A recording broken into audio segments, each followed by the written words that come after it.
Paham nggak ibu kita kalau lagi marah? Ibu kita kalau jangan, itu masih belum marah. Jangan, masih belum marah. Jangan dek, itu nggak boleh, itu belum marah. Kapan ibu kita kalau marah?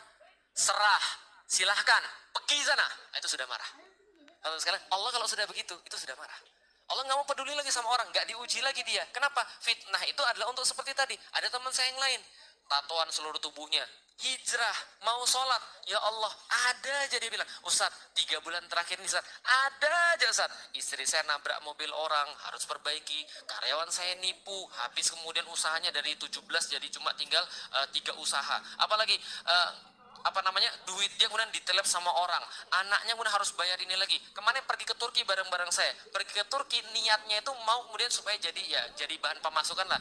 Tiba-tiba pergi dari Solo ke Jakarta lupa bawa paspor, harus beli tiket yang baru.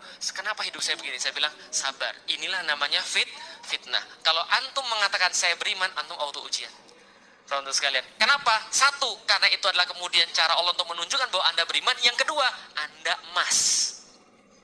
Anda emas, Allah tahu Anda potensi emas, maka Anda dikasih ujian.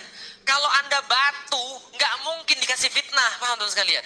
Karena ada emas, makanya dibakar, dimurnikan. Kalau Anda batu, ngapain dibakar, paham teman sekalian? Jadi berarti kenapa Anda dapat ujian berat? Karena Anda punya potensi emas. Tapi jangan upload juga di sosmed begitu, paham sekalian. Gue emas, makanya gue diuji, itu baper, paham sekalian. Itu GR namanya. Tapi Anda harus tahu dalam diri Anda, kalau Anda dapat ujian, kalau ada orang yang dapat ujian, dia potensi emas, maka dia dimurnikan oleh Allah Subhanahu wa taala. Sampai di sini paham? Karena hanya emas yang dibakar.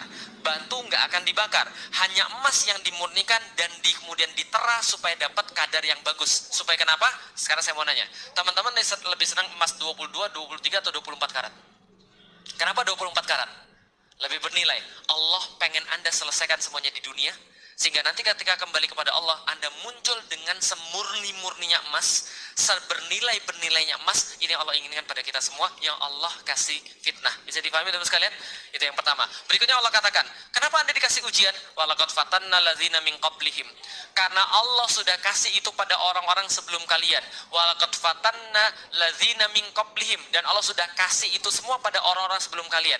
Kalian tahu nggak? Sebelum kalian ada orang-orang lebih pinter, ada orang-orang lebih berilmu, ada orang lebih sayang sama Allah, ada orang-orang yang Allah lebih sayang sama mereka, lebih ganteng daripada Anda, dan dapat ujian lebih berat daripada Anda. Kenapa Anda nggak dapat?